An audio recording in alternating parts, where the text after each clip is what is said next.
Ghanshyam दौड़िया, Gurugram degree college, चक 5 PLM, Shri Vijayanagar. इस YouTube channel में आप सबका स्वागत करता हूँ। आज हम BA final year history second की बुक भारतीय संस्कृति के मूल आधार, इसके अंतर्गत आज का जो हमारा टॉपिक रहेगा वह है सैंधव धर्म अर्थात सिंधु धर्म।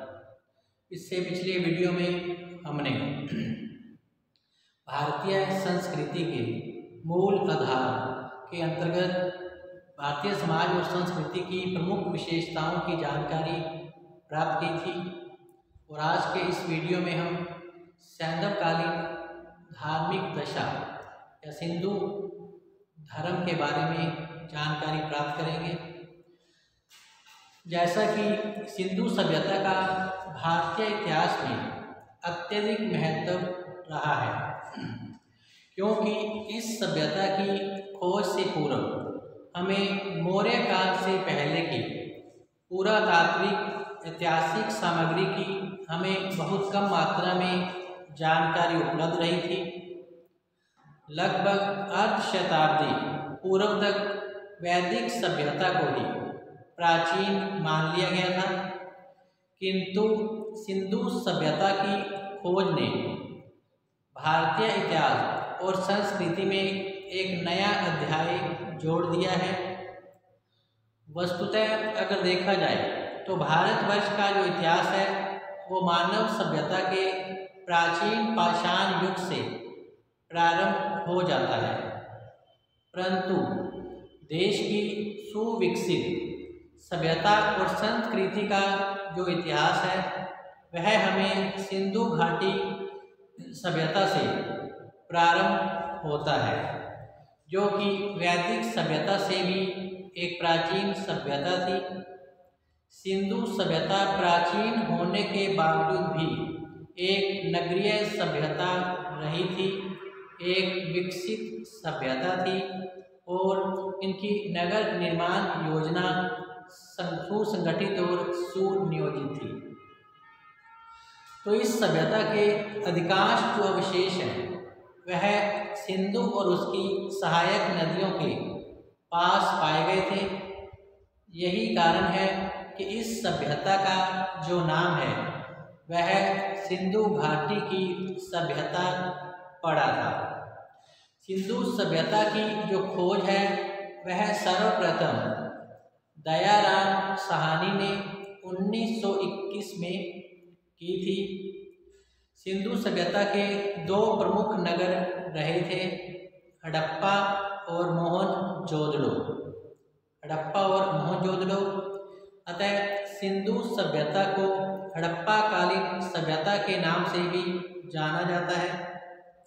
तो अब हम चलते हैं सिंधु सभ्यता के प्रमुख स्थल, उनके उत्खनन कर्ता और किस नदी के पास इसके जो अवशेष प्राप्त हुए हैं, जिसके आधार पर सैंधवकालीन समाज की सामाजिक, आर्थिक, धार्मिक आदि दशा के बारे में जानकारी प्राप्त होती है।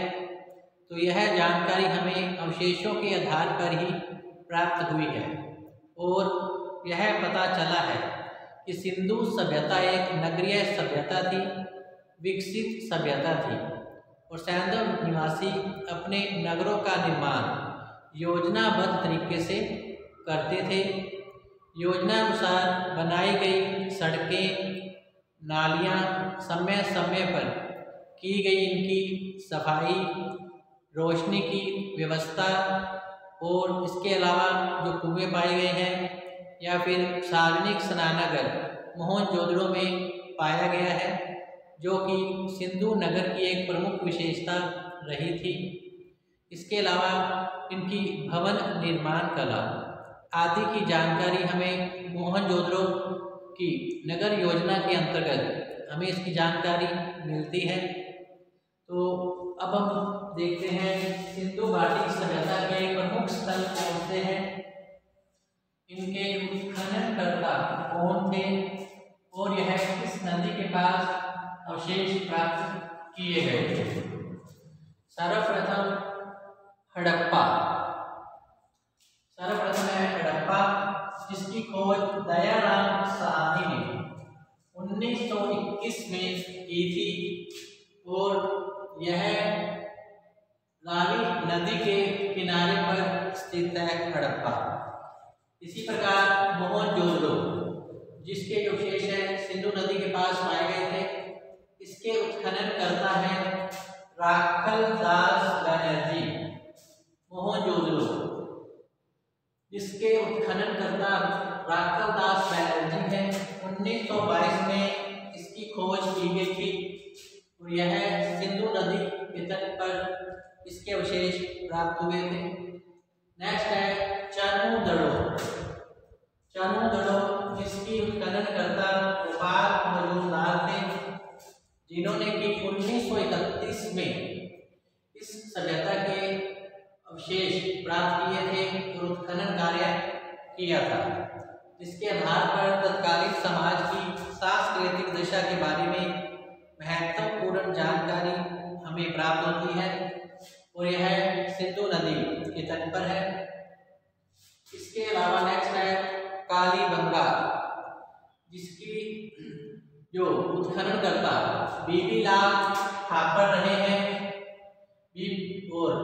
बीबी लाल और बीबी थापर रहे हैं। इसके अलावा अमलानंद घोष ने भी इस कालीबंगा के अंतर्गत जो अवशेषों को प्राप्त किया था और इसके आधार पर हमें सिंधु घाटी सभ्यता की महत्वपूर्ण जानकारी प्राप्त हुई है। कालीबंगा में जुते हुए खेत प्राप्त किए गए हैं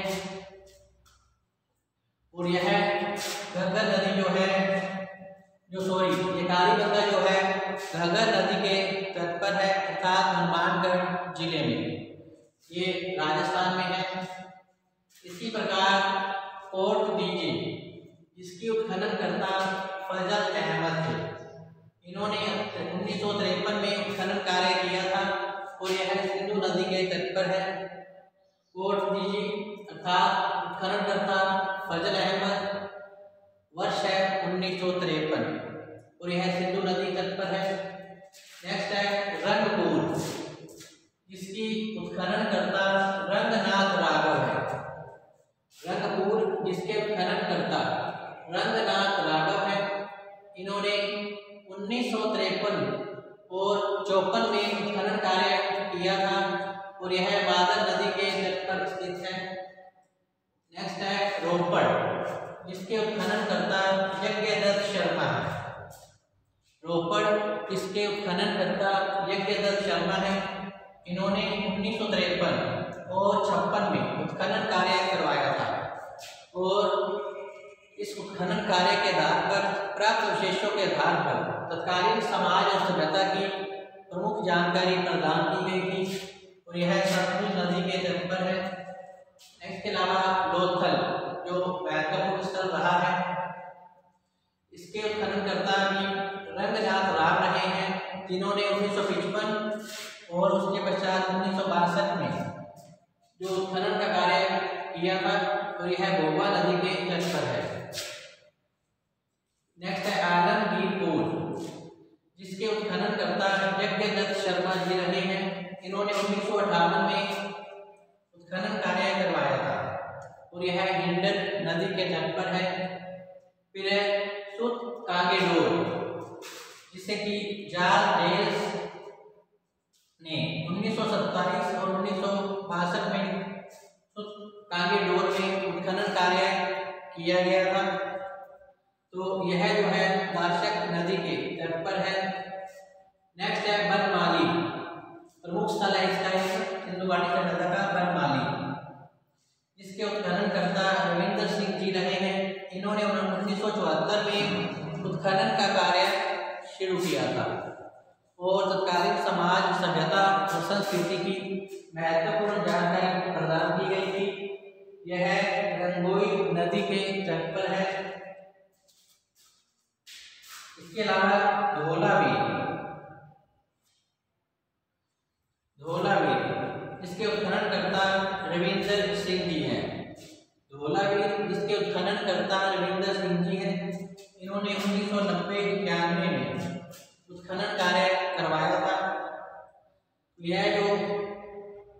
मनहर और मानसेहरा नदियों के बीच स्थित है धौलावीर। तो इस प्रकार अधिकतर जो प्रमुख स्थल है वो गुजरात से हैं, तो जिसके आधार पर सैंधवकालीन सभ्यता और संस्कृति की महत्वपूर्ण जानकारी प्राप्त होती है।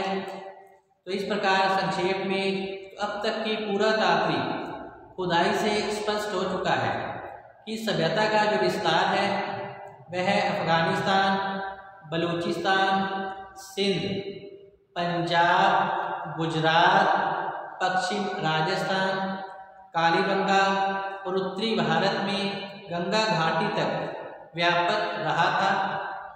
मोहनजोदड़ो और हड़प्पा इस सभ्यता के दो प्रमुख नगर रहे थे। यही कारण है कि इस सभ्यता को हड़प्पा सभ्यता के नाम से भी जाना जाता है।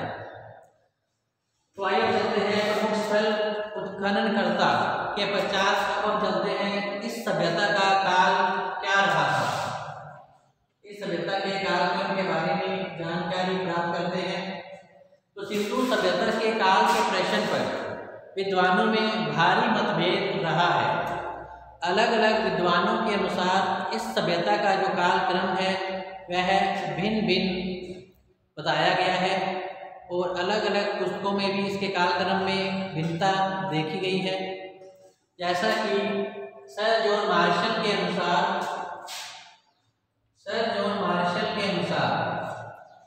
यह जो सभ्यता थी वो 4000 ईसा पूर्व से लेकर 2500 ईसा पूर्व के मध्य इसका काल रहा था। इसी प्रकार डॉक्टर वेहिलर के अनुसार यह जो सभ्यता है 2800 ईसा पूर्व से 1500 ईसा पूर्व के मध्य रही थी।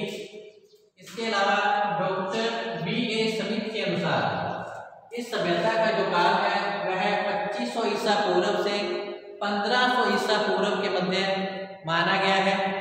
और कहीं कहीं डॉक्टर B.A. स्मिथ का ने जो कालक्रम किया है अलग अलग किताबों में अलग अलग स्पष्ट किया गया है। कहीं पर 2500 से 1500 ईसा पूर्व बताया गया इसे और कहीं पर 2800 से 1500 ईसा पूर्व इसकी अवधि रखी गई है। इसी प्रकार फ्रैंकफर्ट के अनुसार यह जो सभ्यता है 3200 से 1750 ईसा पूर्व के मध्य रही थी। फ्रैंकफर्ट के अनुसार यह जो सभ्यता है 3200 से 1750 ईसा पूर्व के मध्य रही थी। जबकि कार्बन 14 पत्ती जो किसी भी सभ्यता के कालक्रम का सही निर्धारण करती है, तो कार्बन 14 पत्ती के अनुसार इस सभ्यता का जो कालक्रम है वह 2300 से 2400 ईसा पूर्व से 1750 ईसा पूर्व के मध्य इसका काल रखा गया है। तो इस प्रकार इस सभ्यता के काल के बारे में विद्वानों में काफी मतभेद रहा है। तो स्पष्ट नहीं हो पाया है कि वास्तव में यह सभ्यता कितने वर्ष पुरानी थी। कार्बन 14 पत्ती के अनुसार यह बात स्पष्ट हो चुकी है कि यह जो सभ्यता थी वो 2300 से 2400 ईसा पूर्व से लेकर 1750 ईसा पूर्व के मध्य इस सभ्यता का काल रहा था। तो अब देखते हैं इस कालक्रम के पश्चात इस सभ्यता के निर्माता कौन थे। तो इस प्रकार इस सभ्यता के काल के विषय को लेकर मतभेद पाया गया है, उसी प्रकार इस सभ्यता के निर्माता के विषय में भी काफी मतभेद रहा है। तो यह प्रश्न अब तक एक विवाद का प्रश्न बना हुआ है कि वास्तव में इस सभ्यता के निर्माता कौन रहे थे। कुछ विद्वान इन्हें आर्य जाति का मानते हैं, तो कुछ विद्वानों के अनुसार जो सिंधु निवासी थे वो द्रविड़ जाति के थे। कुछ विद्वानों का यह मानना है कि सिंधु जो निवासी थे वो सुमेरियन जाति के रहे थे, लेकिन अधिकांश विद्वानों का यह मानना है कि सिंधु निवासी जो थे मिश्रित जाति की संतान थे। सिंधु निवासी मिश्रित जाति की संतान थे। कुछ विद्वान ये मानते हैं कि सिंधु निवासी वास्तव में द्रविड़ जाति के थे। इस प्रकार इसके निर्माता के विषय में भी काफी मतभेद देखने को मिलता है। तो इस प्रकार सिंधु सभ्यता के प्रमुख स्थल खननकर्ता, इस सभ्यता का कालक्रम और इस सभ्यता के निर्माता को जानने के पश्चात अब हम चलते हैं। आज का जो हमारा टॉपिक है सिंधु धर्म, अर्थात सैंधवकालीन धर्म क्या था, अर्थात हिंदू निवासी किन किन देवी देवताओं की पूजा अर्चना किया करते थे। सबसे पहले है नंबर 1 शिव की उपासना अर्थात परम पुरुष की उपासना। नंबर 2 माता देवी की उपासना अर्थात परम नारी की पूजा की जाती थी। नेक्स्ट है लिंग एवं योनि पूजा। इसके अलावा वृक्ष पूजा, वृक्ष पूजा में पीपल और तुलसी की पूजा की जाती थी। इसके अलावा पशु पूजा, जादू टोने में भी इनका विश्वास था। जल पूजा और अग्नि पूजा भी करते थे। जल पूजा और अग्नि पूजा का भी प्रचलन था। इसके अलावा प्रतीक पूजा अर्थात स्वास्तिक के निशान प्राप्त किए गए हैं। इसके अलावा अन्य धार्मिक प्रथाएं भी थी और इनकी जो लिपि थी वो दाएं से बाईं ओर लिखी जाती थी। सैंधव लिपि दाईं से बाईं की ओर लिखी जाती थी। तो अब हम सिंधु सभ्यता के धर्म के बारे में विस्तृत जानकारी प्राप्त करते हैं। नंबर 1 शिव की उपासना अर्थात परम पुरुष की उपासना। तो सिंधु प्रदेश की खुदाई में एक मुद्रा प्राप्त की गई है जिस पर एक देवता की मूर्ति अंकित है। यह जो देव पुरुष है वह योग आसन में बैठे हैं। इस व्यक्ति के 3 मुख हैं और 2 सिंह पाए गए हैं।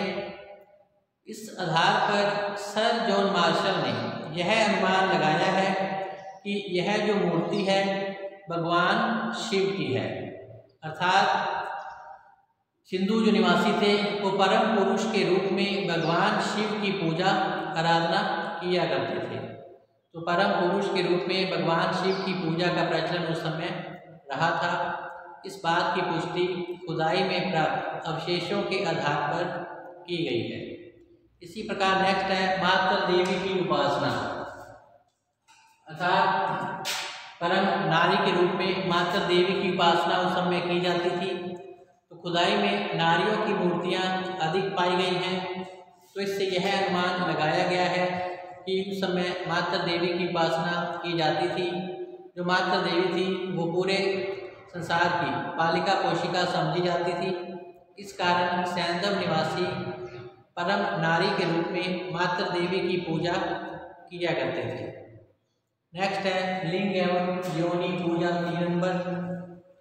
तो सिंधु निवासी प्रजनन शक्ति की लिंग एवं योनि की प्रतीकों के रूप में पूजा अर्चना किया करते थे।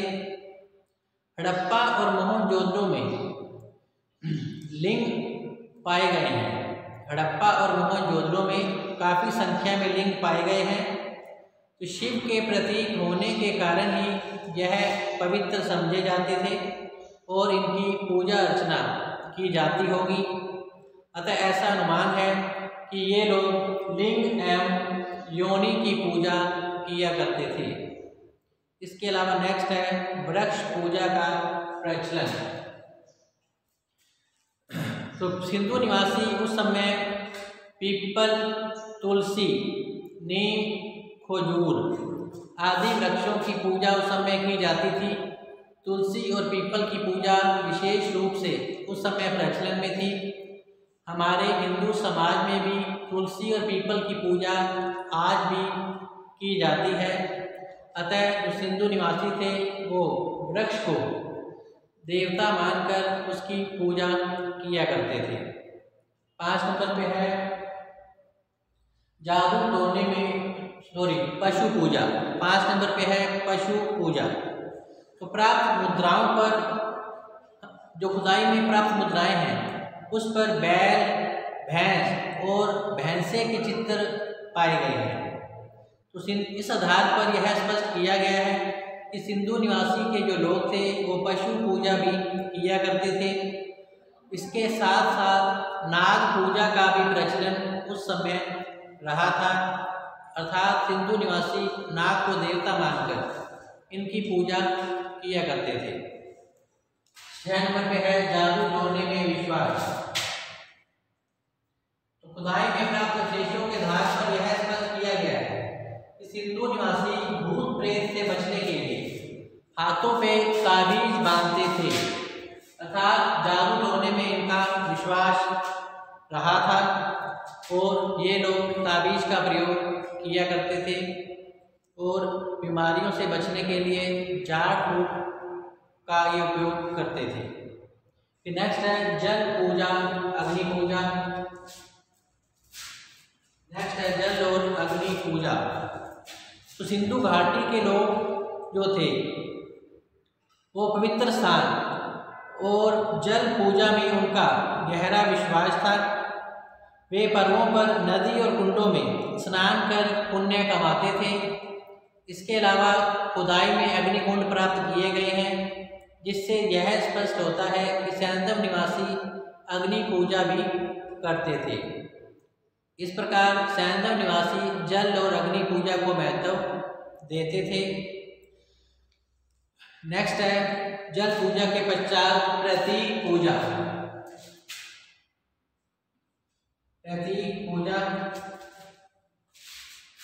तो सिंधु प्रदेश में कुछ स्थानों पर सिंह, स्तंभ और स्वास्तिक के चित्र पाए गए हैं। सिंह, स्तंभ और स्वास्तिक के चित्र पाए गए हैं, तो ये किसी देवी देवता के ही प्रतीक रहे होंगे। स्वास्तिक अर्थात गणेश। तो इस प्रकार स्वास्तिक के रूप में गणेश की पूजा का प्रचलन उस समय रहा था, क्योंकि सिंधु प्रदेश की खुदाई में अनेक स्थानों पर सिंह, स्तंभ और स्वास्तिक के चित्र देखने को मिले हैं। तो ये जो प्रतीक चिन्ह थे ये किसी देवी देवता के ही प्रतीक रहे होंगे, अतः इनकी विभिन्न रूपों में पूजा का प्रचलन उस समय रहा था। इसके अलावा नेक्स्ट है अन्य धार्मिक प्रथाएं। अन्य धार्मिक प्रथाएं तो इस प्रकार विभिन्न देवी देवताओं की पूजा के साथ साथ ये लोग बलि में भी इनका विश्वास था, अर्थात उस समय सैंधव समाज के अंदर पशु बलि दी जाती थी। सैंधव निवासी के जो लोग थे ये पूजा में धूप, दीप, अग्नि, पूजा में धूप, दीप, अग्नि का प्रयोग ये लोग करते थे। नृत्य और संगीत का आयोजन भी उस समय किया जाता था। खुदाई में तबला, ढोल, वीणा प्राप्त किए गए हैं। इसके आधार पर यह स्पष्ट होता है कि इनकी संगीत में भी रुचि रही थी। इसके अलावा उस समय मंदिरों में देवदासी प्रथा का भी प्रचलन रहा था। उस समय मंदिरों में देवदासी प्रथा का भी प्रचलन उस समय रहा था। तो इस प्रकार सैंधव धर्म काफ़ी सरल था। इनके धर्म का जो स्वरूप है वह हमारे हिंदू धर्म से काफ़ी मिलता जुलता रहा था। तो इस प्रकार सिंधु समाज के अंतर्गत जो नगर योजना थी वो सुव्यवस्थित और सुसंगठित थी और सिंधु निवासी जो थे सरल सादा जीवन व्यतीत करते थे। तो इस प्रकार आज का जो हमारा टॉपिक है सैंधव धर्म वह यही समाप्त होता है। कल हम वैदिक धर्म के बारे में जानकारी प्राप्त करेंगे। तब तक आप घर पर रहें, सुरक्षित रहें और पढ़ते रहें। इसके साथ ही धन्यवाद।